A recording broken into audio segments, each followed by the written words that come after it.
Hi, this is Adam Huss coming to you from Los Angeles, California. And this is a special episode of the Organic Wine Podcast because what it is essentially me, unscripted, giving a technical tutorial on how to make clean, natural wine. I recorded it while driving, of course, because here I am in Los Angeles. I was driving to our warehouse to pick up some wine. I had some time. I hit record. So you will hear some ambient driving noise. I apologize for the wine quality. The wine quality? I don't apologize for the wine quality. Dang it. I apologize for the audio quality. And this is a principle-based approach to making clean, natural wine. Because just like in organic viticulture, so much of what you can do as a natural winemaker to avoid issues is preventative. And so this is just to give some tips and principles to think about as you go into this, as you go into winemaking, based on some conversations that I've had recently, some requests for help and mentorship, because there's not a lot of info out there.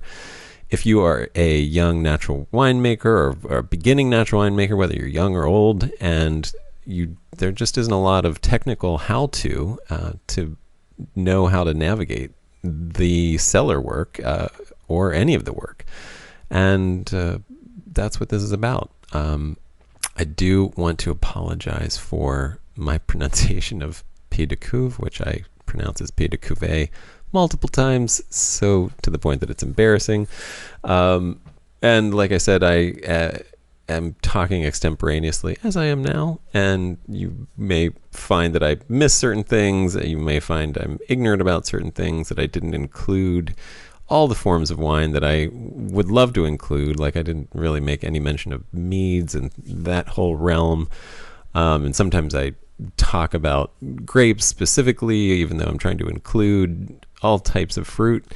So please forgive those kind of things as well. This is, as I said, unscripted while driving, and I did my best. But I think there is some good stuff in here, and I would love any feedback and questions that this brings to you, as well as if this is the kind of thing that you'd like to hear more of. If this is something that interests you and you find helpful, please let me know. Enjoy. I'm going to start with a little philosophical rumination. Wine does not exist outside of human culture. So whether you think it even has the possibility of being natural depends on whether you see humans as part of nature, humans and our culture as part of nature or not. I do. I think we are part of nature, inextricably bound. And so the idea of natural wine, is possible for me. However, it does move the boundary of this divide where I think it usually lies between what is of nature, what is of a natural process versus what is of a human process. Well, all of wine is of a human process. So there isn't some higher, superior process that is natural that we can do with wine. It's all shades of a spectrum of human culture and how we approach that. So that's why the label natural wine to me can present some false dichotomies from the beginning. And I just like to disabuse those notions from the get-go, because it's more about where you draw the line. And that's a personal choice. The one thing that I would say is not a personal choice is the choices that you make about how to grow the grapes or the fruit that you're using to make wine. Let's just say the fruit. Because if you are using agrochemicals and spraying those regularly on your farm, on your fruit, you are making a global environmental choice. Versus, for example, if you add sulfur in the winery, that's a personal choice that doesn't affect anybody outside of yourself and those who choose to drink your wine. And that effect is minimal, and there's good evidence to show that whether it's healthy or not depends on how it's used and who's drinking it. So it's really important, I think, to think about the vineyard first, and the idea that those choices are not personal, you are making decisions that impact an entire ecosystems and really the entire planet, the health and vitality of our environment and all the people who live in it.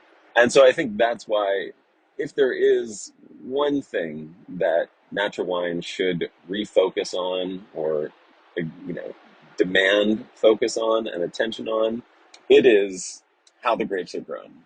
Now, I know the baseline that you might think I would have is organic. And absolutely it is from a certain perspective. However, I feel like my approach is sort of beyond organic and also ecological, so that it allows room to regenerate systems that begin in a non-organic way. In other words, maybe you start by buying grapes from a conventional vineyard in a intentional effort to support that farmer's decisions to transition away from using agrochemicals. And that means that the first few years when you're buying grapes, until you can have some leverage to ask that farmer to change their farming practices in order for you to continue to buy the grapes, and perhaps contract to support them through that transition where you are promising to take all of their grapes, regardless of how many or how few, as they transition to a better way of farming. Until you get to that point, you are buying grapes that are being farmed according to the way the farmer has always farmed, which is, in some cases conventional. And yet the long view of that is that you will be helping to regenerate that land, to change to bend that farming practice toward a better, more ecological solution. So I think, there is some nuance there. There are some ecological choices and some long-term choices that we have to address and think about as we draw these lines in the vineyard even. Having said that, if somebody's been buying grapes for multiple years from the same vineyard and there's no conversation and no intent to move that needle in a better direction, you can't just use the excuse that, well, I'm trying to build a relationship. It's you sort of have to draw a line at some point, and I don't know what that line is, honestly. So maybe it's more complicated than we want to admit. Ideally, and this is where the beyond organic aspect comes in, the fruit that we're using wouldn't need any, and the kind of farming that we're practicing, I think in an ideal situation, would be so integrated into its ecosystem that it wouldn't need to be sprayed or watered ever.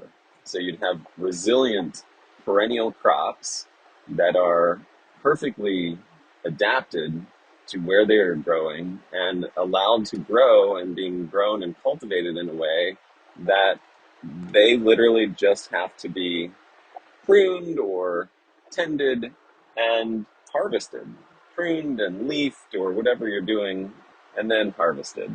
In other words, I think our goal as natural winemakers should be no spray and no irrigation. And the closer we can get to that, I think the better. And the closer I think we get to what should be the ideals of natural winemaking. Now, the other thing about It All Starts in the Vineyard is it literally, the flavor of the wine, in large part, is already set when the grapes cross the threshold into the winery. In other words, all of the complexity and flavor development and balance and anything related to aroma and taste is, definitely more than 50%, and probably a lot more than that determined in the vineyard. And once those grapes are picked, what you're doing as a natural winemaker essentially is trying not to screw all that up, trying to protect what happened and all of that flavor that was built through the beautiful natural cultivation of those grapes or of those fruit.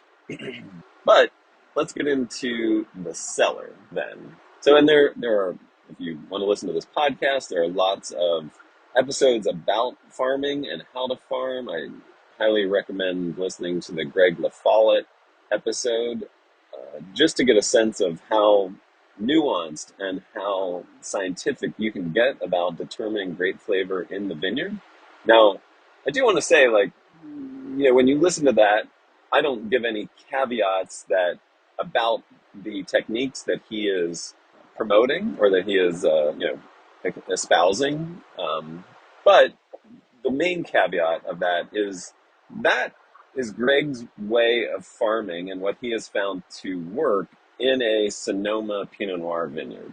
So, and I do think a lot of those techniques apply, but how they would be used may be very different depending on your circumstance and the type of grapes that you're farming, your climate, your microclimate, your location in the world. In fact, you might find the exact opposite techniques to be true of the ones that he talks about. The point is, he definitely discusses the levers that you can think about pulling in order to tweak grape flavor in the vineyard.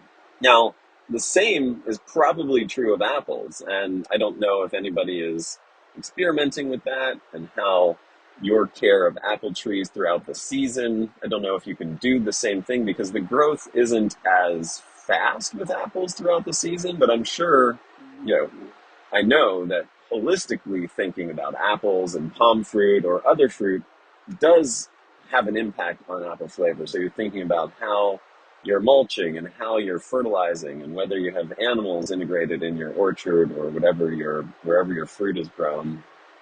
All of these things definitely affect the vitality of the fruit and the flavor, as well as the phytonutrients, micronutrients, epigenetics, and morphology of the plants that you're getting the fruit from.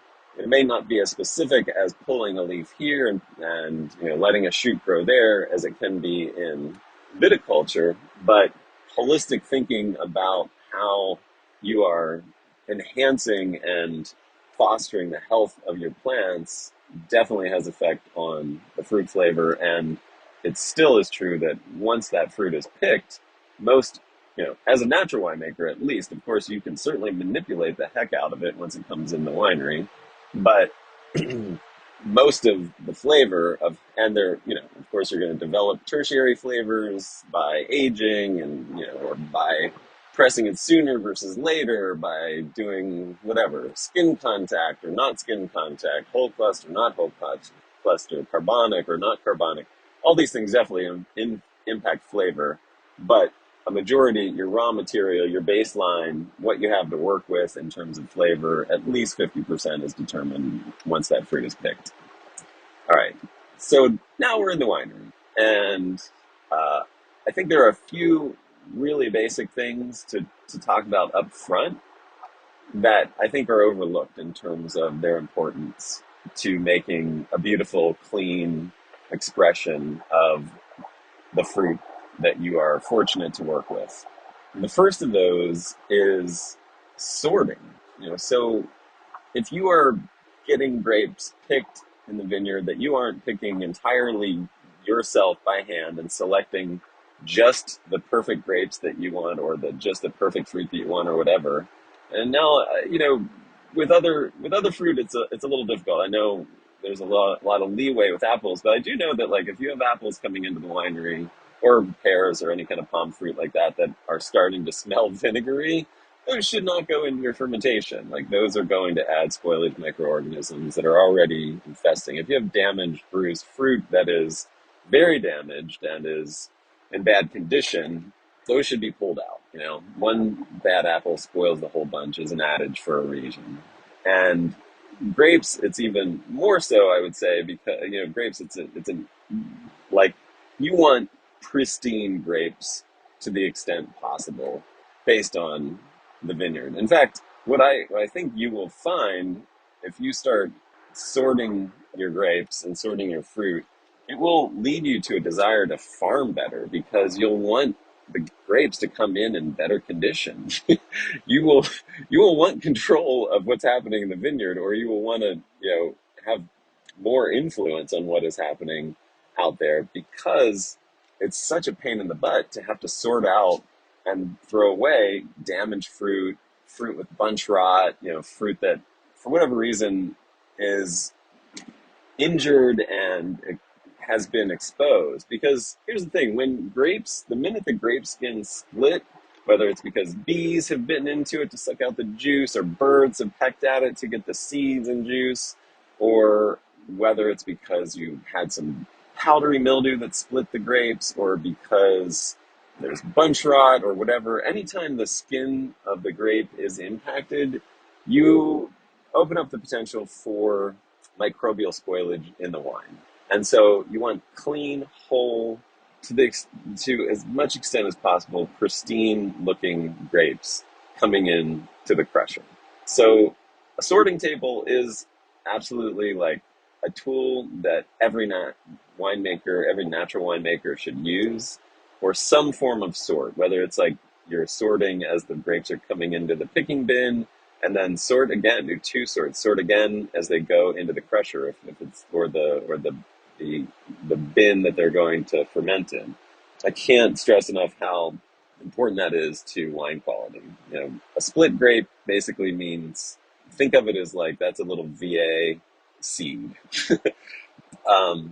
Number two most overlooked thing, I think, in natural winemaking is cleanliness. Now, you really can't make good natural wine if you're dirty, in a dirty way. Natural does not mean dirty. It could mean dirty-minded.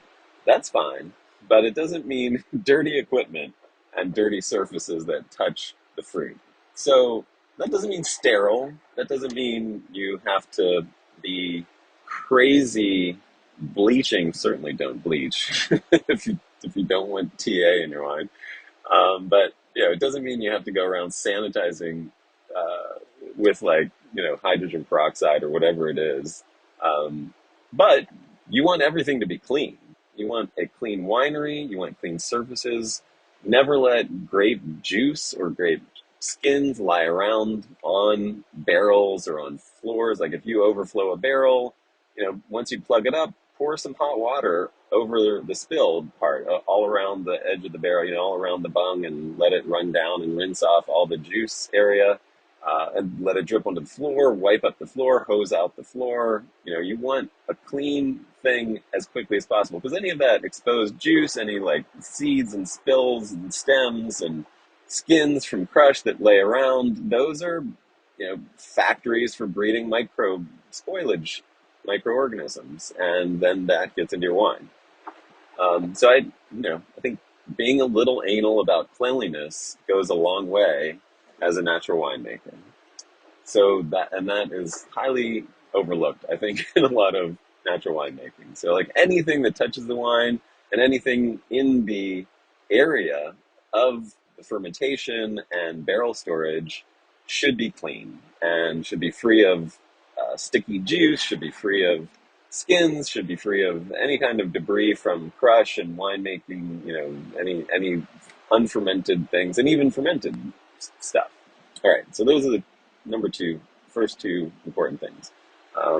Then, when you're getting into fermentation, the big thing is, you don't really need sulfur, and you shouldn't use sulfur because you're working probiotically. That's kind of the whole point. What you want is your fermentation to kick off as quickly as possible to start.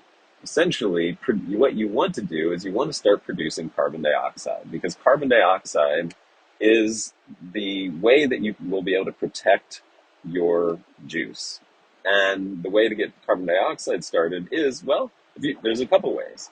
Number one is a pied de cuvée, which means you've already started you've taken some fruit, you've put it in a blender, or you've mashed it into a small bucket, and you've got a starter fermentation going that's a nice clean ferment. Like it shouldn't smell like VA, it shouldn't smell like ethyl acetate, it shouldn't smell like vinegar, it shouldn't smell, you'll smell ethyl acetate before you smell vinegar. But, you want a nice, clean, bubbling ferment, and then you just throw that into the new must when it comes in. So you've picked those grapes a little early, for example, you've crushed them, native yeasts have started those going, you maybe do a couple of them because maybe a couple of them will spoil, and so you get a couple going and you pick the cleanest, most beautiful smelling one and throw that into your new ferment. So pied de cuvee is number one. Number two, dry ice. If you don't have the opportunity to make a pied de cuvee, you can throw dry ice in. And I would say, whatever of any of these techniques that you're using, the one thing that you want to do that I don't know how often is done, but you want to be able to seal the top of your tank. So whether that means you have a enclosed tank, like giant oak casks or a steel tank, or whether that means you have open fermentation bins that you cover with a tarp and then strap down with bungee cords. Whatever way you have of sealing it, this is really important because you basically want to trap CO2 in there. Pied de cuvee, you're going to have some oxygen there. You're not going to be displacing oxygen right away, but your idea with the pied de cuvee, you throw that in, you seal the tank, or you seal the bin, cover it with a tarp and strap it down with bungee cords, is that fermentation is going to get going quickly enough, and there's already a little CO2 being produced by the pied de cuvee, and then it's also going to get the rest of the fermentation going much more quickly, and it will start producing carbon dioxide. You want to trap that in there and displace the oxygen as much as possible, push it up off the grapes at the very least. And sealing your tank is going to help. I can't stress that enough. The other thing that sealing your tank will do is to prevent fruit flies. Now, fruit flies are everywhere, pretty much. There's fermentation, whether you're indoor or outdoor, it's hard to avoid. But you don't want them getting in your must. So sealing the tank helps that. The reason you don't want getting them into your must and fermentations is they also spread VA. They land on little, split open fruits that are starting to rot. They smell that and they suck on it. Then they fly into your fermentation because they smell that, and they bring the little microbes on their feet into your fermentation. So keep the fruit flies out of your fermentation by covering your fermentations and keeping them sealed, except for, just open them up for punch down and stuff like that. The other thing that you can do so dry ice is another thing. If you don't have a pied de cuvee, or, just don't have the opportunity to do that, get some dry ice. It doesn't take very much. And once your grapes are sorted, put into their freshly cleaned tank or whatever they're in, just throw a little chunk of dry ice in. I mean, like 5 pounds is more than enough, usually, depending on how big the tank is. And that will immediately start, bubbling and converting to CO2 gas, which will just sit on top of your fermentation and protect it until the yeast multiply enough in that to start producing their own CO2. And then just keep it sealed. That's what I do. Throw the CO2 in. Throw the dry ice in, seal it, and then just wait. Don't open the tank. Don't open the bin. Whatever you do, just wait. And then you'll start to see the bin bulging after a couple days, and that means the fermentation is really kicked off, and now it's time to start punching it down, and it's kicked off enough that it's bulging, whatever it's in, or I don't know, if it's in a closed tank, you're not going to see it bulge, but if you're using a tarp or something like that, you'll start to see it bulge and become convex on top, and then okay, it's time to punch down, and CO2 is being produced at a high enough rate to protect the fermentation. All of this is in an effort. The one other technique you can do is, if you're in a situation where you have multiple fermentations going and you're sort of overlapping, you pick, grapes on Friday and then you get more grapes on Monday, theoretically those grapes on Friday are going to start producing CO2, and they're obviously going to be producing more CO2 than is needed for their one fermentation vessel. And so you can just since you're in a sealed vessel, which is what I highly suggest, just run a tube out the side of that vessel into the new thing, and the CO2 will just push out of there, and you'll be using the CO2 from one fermentation to protect the newly crushed fruit and allow it, to be protected without having to go buy dry ice or add any new, it's a good way to save CO2, reuse CO2 and make it useful. Um, so those are my big tips about how to do that. And then what you're doing, as long as you keep that tank sealed, the bin sealed, you're going to have CO2 protecting the fruit as it ferments, uh, and you really then have to just do very little. The natural CO2 created by fermentation, is going to prevent spoilage. It's going to prevent oxidation. It's going to keep that wine fresh and free of VA and other spoilage microorganisms that are aerobic because you've created an anaerobic environment. Um, the other thing to think about, if you can control it, is temperature.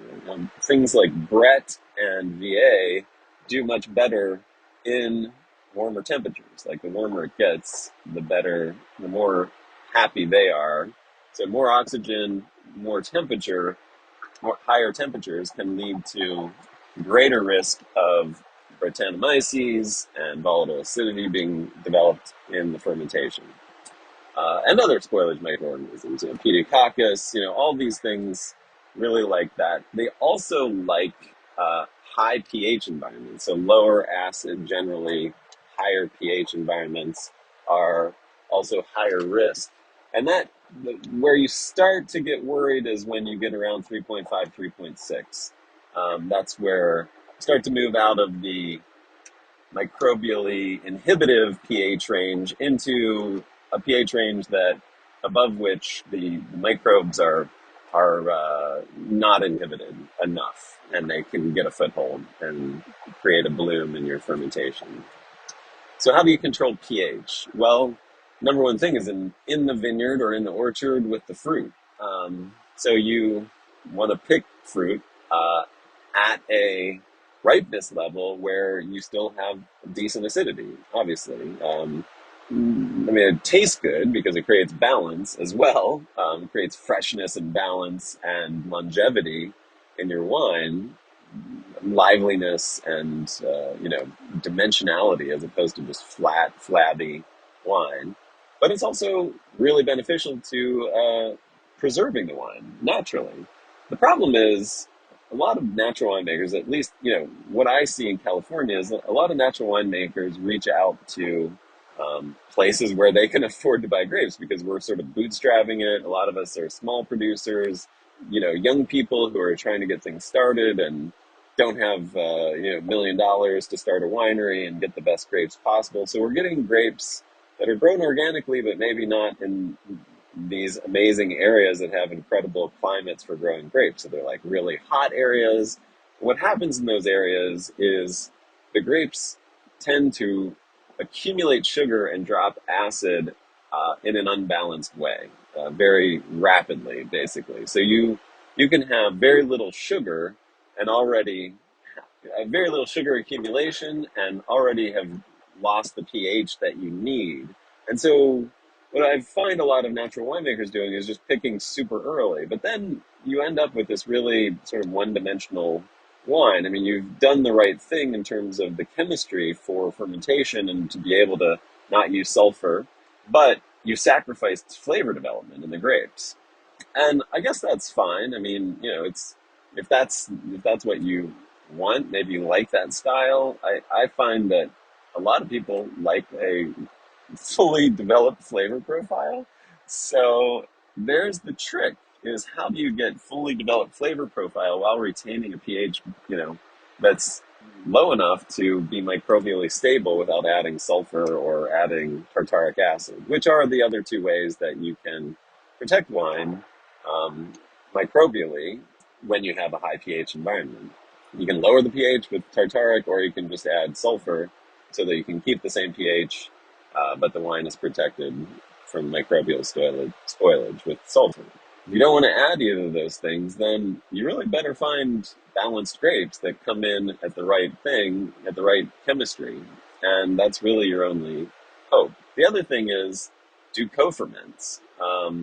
If you can't get grapes the way you want them, one technique I would suggest, if you can manage it with your wherever you're getting grapes is to pick twice. Pick once for acid and the second time for flavor development.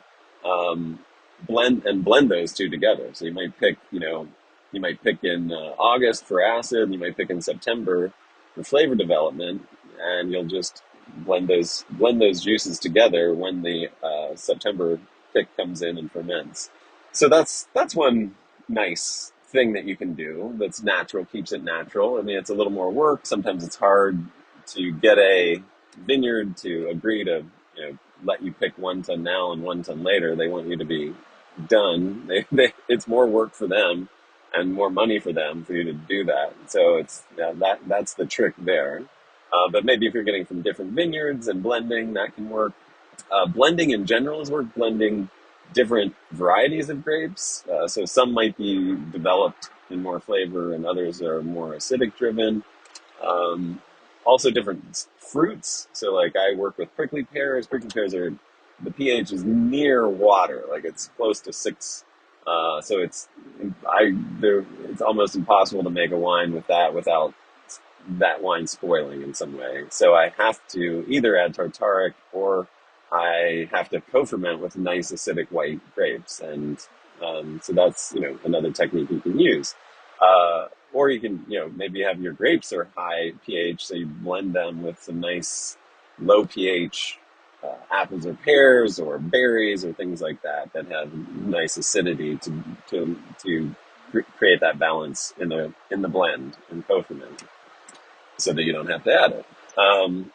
So those are the principles. You want a low pH environment. You want a CO2 rich and oxygen poor environment. And then if, to the extent that you can, you want a cool environment. You want it like definitely under 65 degrees. I think that should be your threshold for ambient temperature if you can manage that. And most people who have like just even your own sort of window air conditioning unit will get you down below 65 degrees in a small space. And so if you have, you can do that sort of low budget with just running electricity. Maybe you're in a facility and that's great where it's temperature controlled. But yeah, essentially you want cool temperatures. Maybe you're in a place where when you pick, it's already the ambient outdoor temperatures are below 65. Well, hallelujah to you. Aren't you lucky? Those of us in California, we have to think about artificial ways of cooling. And if you don't, then you're really relying on CO2 and pH, and those two become all that much more important. So that's where you really need to focus on those, especially in warm climate winemaking. I find, really focus hard on those. So the other thing to think about with CO2 is once fermentation is done, that CO2 starts diminishing. So you see your CO2 rich environment starts to drop. And so what I do is I try to press while there's still a little sugar in the grapes, in the must, in the fruit, and get that into a closed container from an open tank where it's been fermenting with just a tarp over it. And I try to get that into a barrel or tank where it's going to stay for a long time as quickly as possible while it's still fermenting. So then I'm, sticking a bung plug with a hole in it and a bubbler on it so that the gas can get out, but it's protected from gas getting in, from oxygen getting in. And then, after it's finished in that enclosed container, bubbling, then just top it up, stick a bung in, and don't open it again for a while. Because the next thing that's going to happen is malolactic conversion. And really, there's, no way to stop that. And you don't want to stop that if you're a natural winemaker, because that's just a natural process that's going to happen. And that makes the wine stable. Finally, like that's the final step in making the wine stable. You've eliminated the sugar through fermentation. Now you're converting the malic acid into lactic acid through the natural process of malolactic conversion. And now there are things, but there's much fewer things in there, especially if for anything to eat and any microbes to live on. You have like a high alcohol, low fuel environment that is also still pretty CO2 rich if you've kept it sealed and contained. And the aging process is to allow that CO2 to slowly dissipate out while you're slowly micro-oxygenating. And what you're now protected by is pH largely, and then absence of oxygen because your container is full of wine. So those are the principles that you're shooting for. There's a lot of things that you can do along the way, different styles that you can do, when you press, how you press, fermenting on skins, off skins, whole cluster, carbonic. These are all the choices you can make, what kind of fruit you use. If the other thing about, if you're making sparkling, of course, going to bottle with CO2 in the wine, then you basically, you're pretty protected at that point. I mean, you might lose some color because you don't, CO2 doesn't necessarily prevent color from the pigments from changing, but you're in pretty good shape. That's why a lot of, I would say, the most risk-free way of making 0-0 wine is by making a sparkling wine, because you keep the carbon sealed in the wine through pressure in the bottle, and that protects the wine.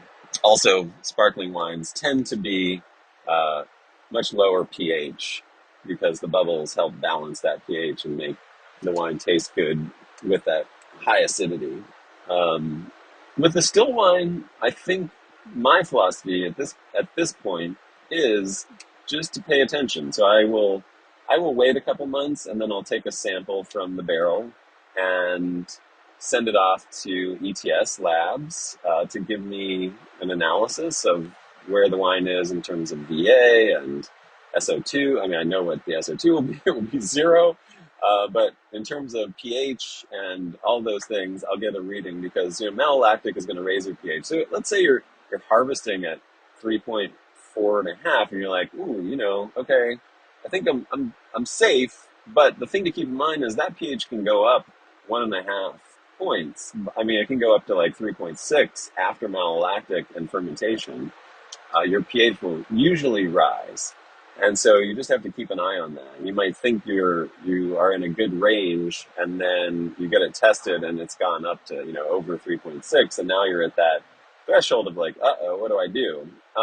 At that point, if my pH was over 3.5 after fermentation, over 3.6 for sure, and I was already starting to see some VA, like over, 0.5, 0.6 grams per liter, I might just hit it with 20 to 30 parts per million sulfur, depending on the pH. And that would be about it, and then I can go to bottle with that.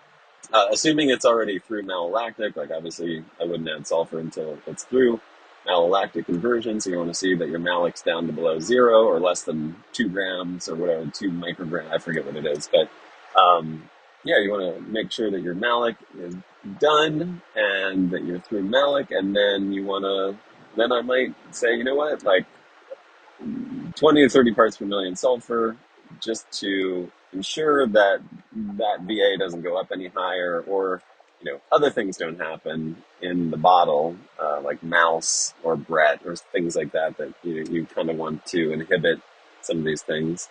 And then, but you kind of have to just go for it at that point, sort of make a call based on where you think the wine is. Time is your other friend. I mean, if you want to just wait, it depends on when you have to bottle. The longer the wait, the better sense you have of how stable that wine is. If it's changing a lot every time you taste it, if you open every quarter, if you're taking a barrel sample every quarter, and every quarter you're seeing like massive development of that, then you want to, think about that. Like, what's going to happen when that goes to bottle? I don't know. I mean, if you're okay with that change continuing and it potentially changing in a bad direction where it's going to end up being vinegar in some of the bottles in bottle, or it's going to, I mean, and any of the other number of things that could happen to it, then great. Then you roll those dice and you go for it. But if you can wait and you can see that wine is really stable, then you probably can assess that it's not changing from quarter to quarter when you take a barrel sample, then great. Like maybe you don't need to add anything. Maybe it's stable. It's found its balance, and you just put that in bottle and onward and upward. You've got yourself a 0-0, no sulfur wine. I think it's sort of reading the wine like that. I just personally, I want to make sure that when the wine comes to the customer or the drinker, whoever it is, myself, when I open a bottle, I want it to reflect all of the goodness and beauty that was in the fruit, that was in the ecosystem from which that fruit came, that represents the hard work of all the people that grew that fruit and tended that ecosystem.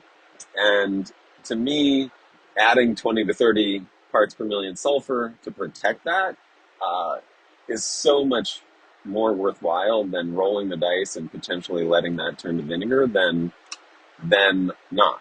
Because to me, natural wine, and this is bringing it full circle, is all about the vineyard. I think we need to change the focus from like sulfur to protecting the beauty and hard work and amazing farming that's happening out in the vineyard or orchard or wherever the ecosystem is where the fruit comes from. That is what you want to protect. That is what you want to showcase with natural wine. That's the reason behind natural wine. It's not because of some obsession with purity that's like Nazi-esque. It's an attempt to have a probiotic expression of a beautiful terroir. And that terroir is the humans that grew that, the farming that's behind that, and the land and the ecosystem from which that fruit came. And I think the most important thing to me is protecting that, not protecting my philosophical commitment to being 0-0 or adding no sulfur. Because as I've said in other podcasts, it should be quadruple 0. Zero chemical inputs in the vineyard and zero exploitation of the humans who are involved in making this process. I mean, there's a lot of zeros that should go into natural wine. Zero ingratitude, and zero ego, in my opinion. And those are just as, if not more important than zero sulfur or other additives. So there you go. That's a little primer on making natural wine from the way I make it. And I hope that's helpful. I'm sure it opens up a lot of questions, but I hope it's given a lot of helpful advice as well. All right. Hey, I'd love to hear what you thought about this episode, and if it was helpful to you, if you'd like to hear more of it, or please, dear God, no more ever again. Adam, stop now while you're ahead or while you're behind. Anyway, in any case, if you'd like to give some feedback, please email me at info@centraliswine.com. That's info@centralaswine.com. Thanks a lot.